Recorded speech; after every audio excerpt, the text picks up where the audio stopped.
Quels sont les recours d'un locataire dans le cas d'un locataire qui refuse de donner accès à son logement pour une visite?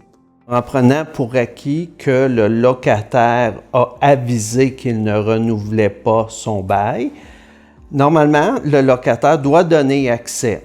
Alors, ce qu'on suggère, s'il refuse, c'est d'essayer de négocier avec lui pour s'entendre sur une plage horaire, par exemple, sur peut-être des soirées qui feraient un peu plus son affaire. Si malgré tout ça, il n'y a pas possibilité d'en venir à une entente, c'est le locataire qui doit collaborer. La jurisprudence est à l'effet que c'est le locataire qui doit s'adapter à l'horaire du locataire et non l'inverse.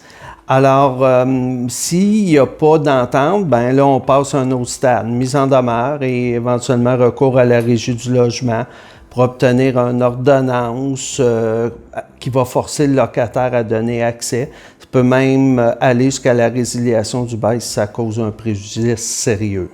Et est-ce que c'est des dossiers qui sont pris en priorité à la Régie du logement? Oui, c'est des dossiers qui sont entendus d'urgence. Alors, normalement, parce que la période de location est assez courte, alors normalement, ça devrait être entendu rapidement, étant dans les semaines suivantes, là, le dépôt de la demande à la Régie du logement. Et qu'est-ce qui pourrait arriver au locataire s'il continue de refuser de donner accès à son logement? Il pourrait être tenu responsable, supposons qu'à cause de son refus systématique, il pourrait être tenu responsable des pertes de loyer encourues par le locataire. Il y a de la jurisprudence à cet effet.